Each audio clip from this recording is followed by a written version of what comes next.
Hello student, मैं दुर्गेश वर्मा आपको मेरे YouTube channel biology classes bye Durgesh sir में आपका स्वागत करता हूं। मैं आज क्लास 11 बायो का लेसन सेकंड, जिसका नेम बायोलॉजिकल क्लासिफिकेशन का नया वीडियो अपलोड कर रहा हूं।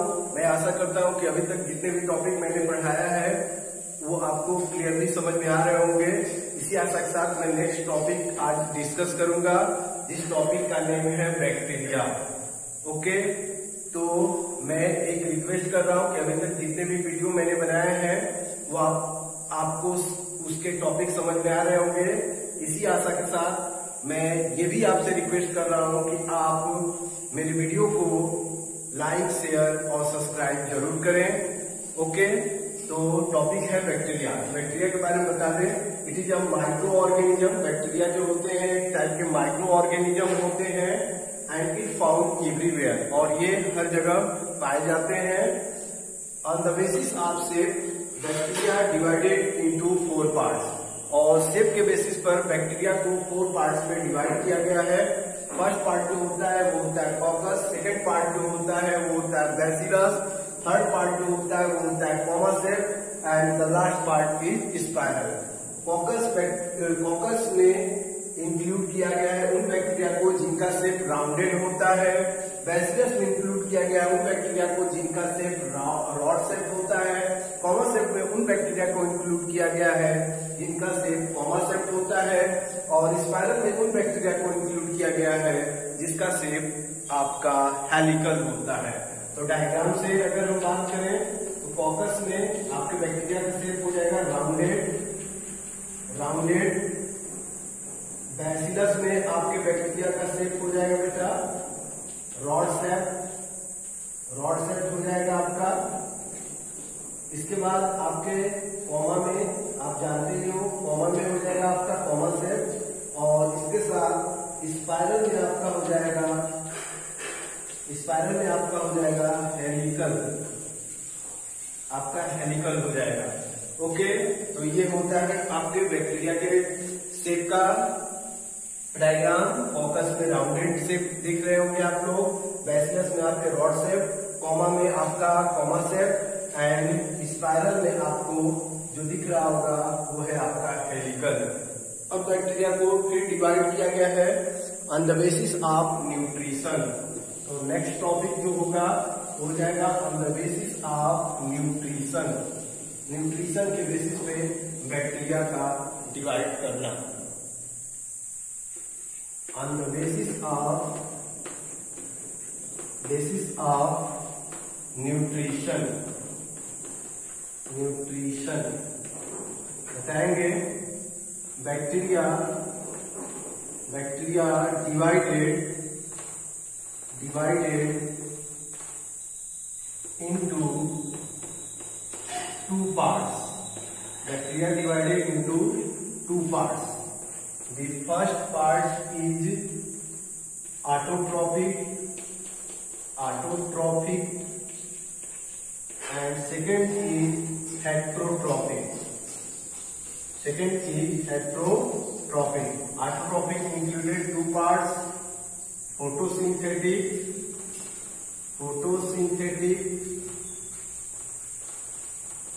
and chemosynthetic.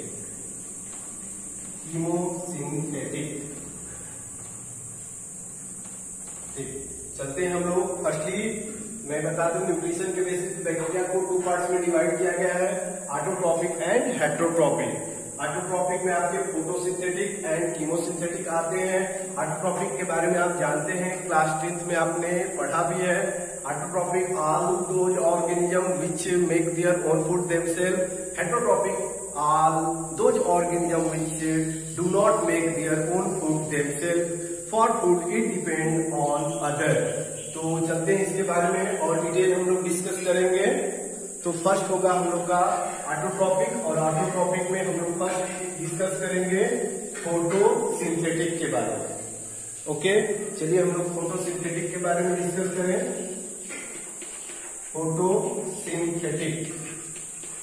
फोटोसिंथेटिक इसमें बताएंगे all bacteria which make their food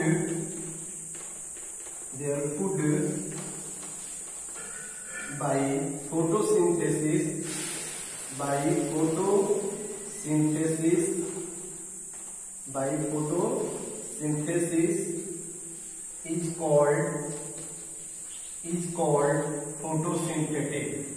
is called photosynthetic. Okay, is called photosynthetic. Example: blue-green algae.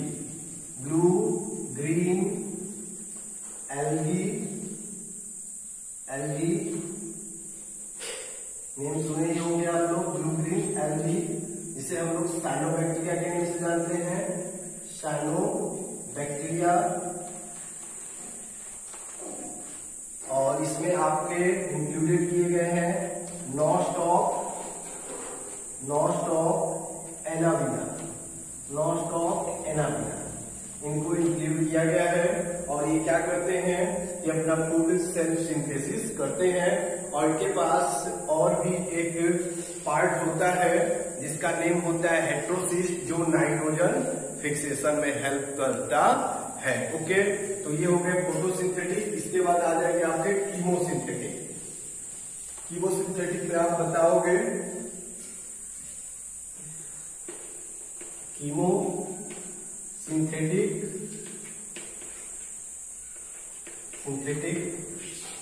इसमें बताओगे all those bacteria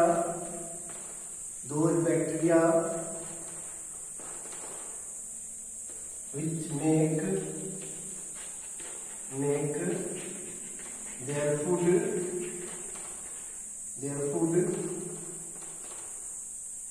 by breaking some chemical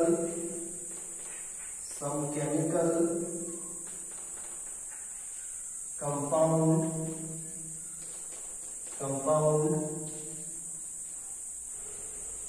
are included in chemosynthesis.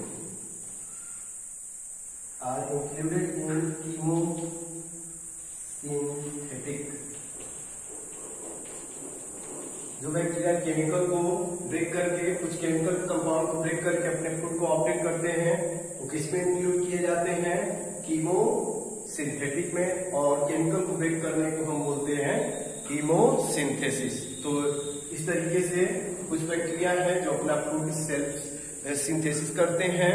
अब इसके बाद नेक्स्ट होगा heterotrophic. Next जो हम डिस्कस करेंगे वो होगा हम लोग का heterotrophic. Heterotrophic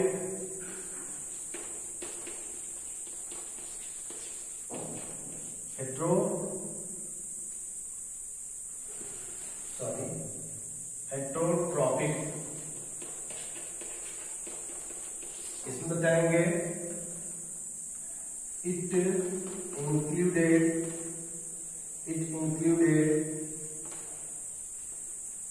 the bacteria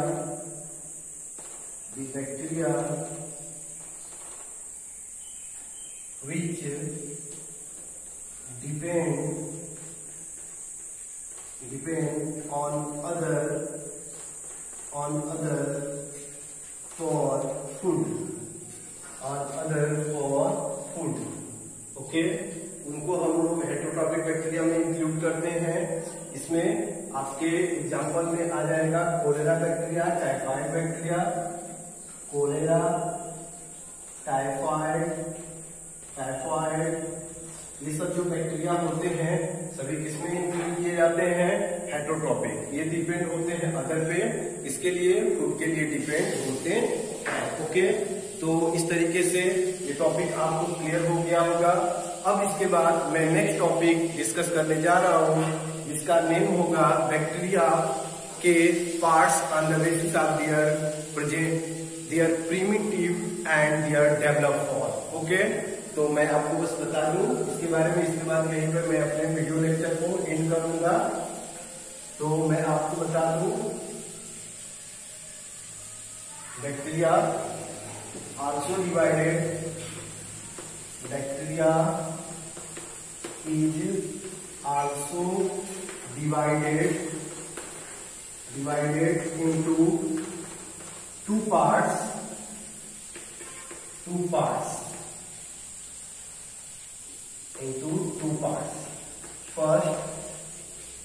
first archaebacteria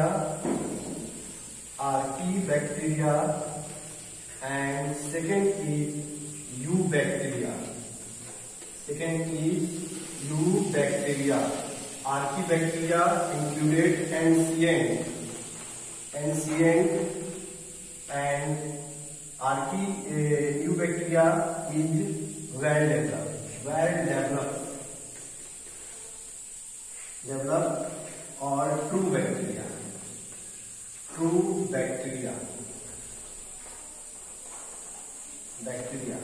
और इसको आप बोल सकते हो प्रीमिटिव।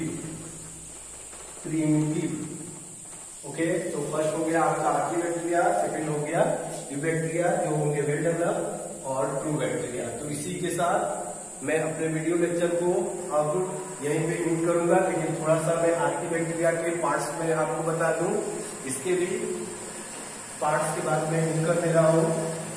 इसके 3 पार्ट्स होंगे आर्किबैक्टीरिया के। फर्स्ट हो जाएगा हेलोफाइल्स, सेकेंड हो जाएगा थर्मोएसिडोफाइल्स, एंड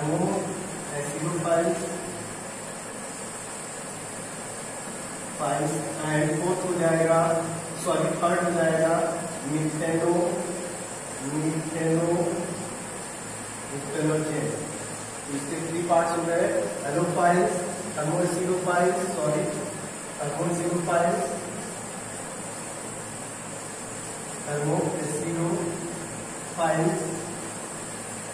एंड मिथेनोजेन। ओके, आगे हम लोग और डिस्कस करेंगे। बेटा मैं सोच रहा था कि थोड़ा सा और भी इसके बारे में बता दिया जाए इसी वीडियो में, जिससे कि आपका आर्किबैक्टीरिया कंप्लीट हो जाए और हम लोग नेक्स्ट वीडियो में यूबैक्टीरिया डिस्कस करेंगे। तो चलिए हम इसके बारे में भी जान लें, इरेज कर दे रहे हैं। इसके बाद बता रहे हैं आपको हेलोफाइल्स के बारे में। हेलोफाइल्स क्या होते हैं? तो हेलोफाइल्स के बारे में आप बताओगे। Halophiles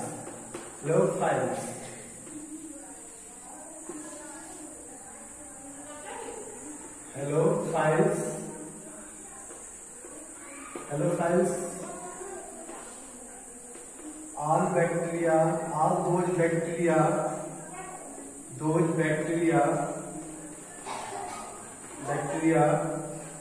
which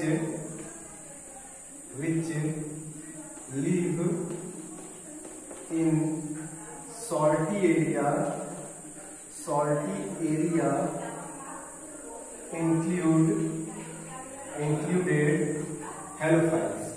included halophiles.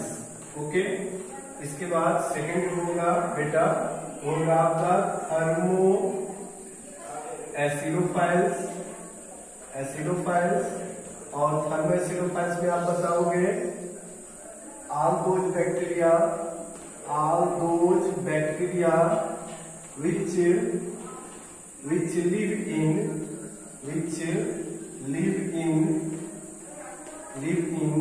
hot spring included in thermoacidophile। Okay बेटा, लास्ट आपका बन जाएगा methanogens.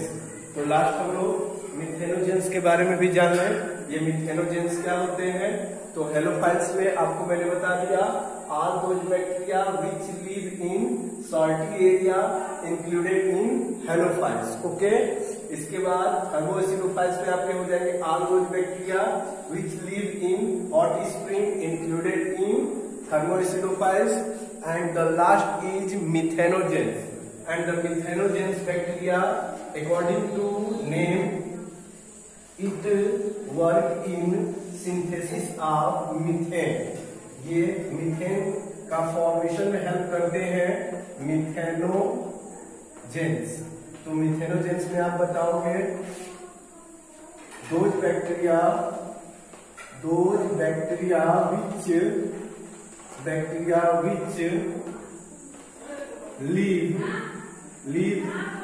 live in marshy area and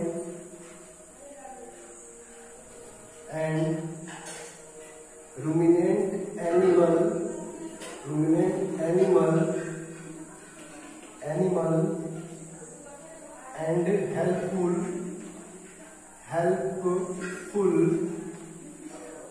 for synthesis of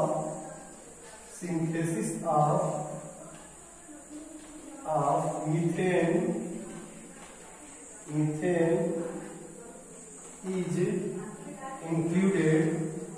is included in methanogens.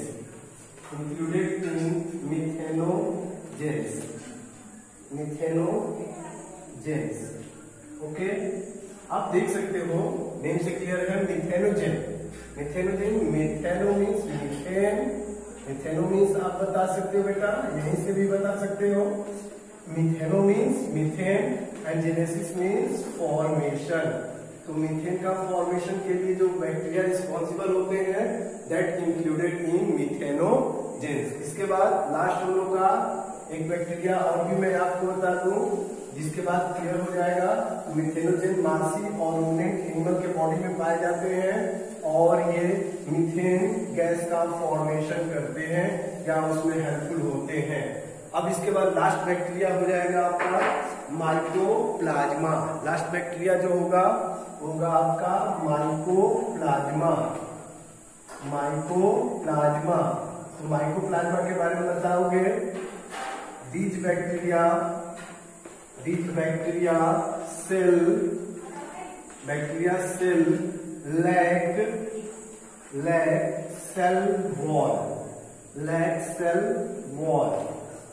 It found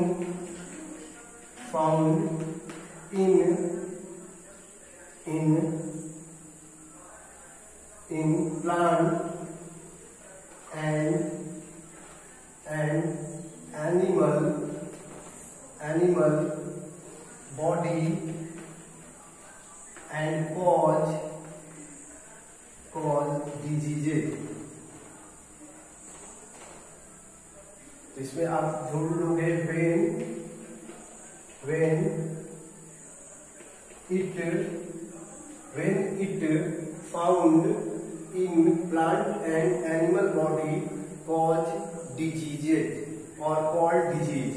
okay, तो ये होता है आपका माइकोप्लाज्मा। तो mycoplasma is the smallest bacteria and this bacteria cell lacks cell wall and this bacteria is pathogenic. आगे ये भी लिख सकते हो, this bacteria are pathogenic. This bacteria are pathogenic and cause diseases. तो यहीं तक कंप्लीट कर दिए। अब इसके बाद मैं नेक्स्ट वीडियो में आपको यू बैक्टीरिया के बारे में बताऊंगा। Okay, thank you.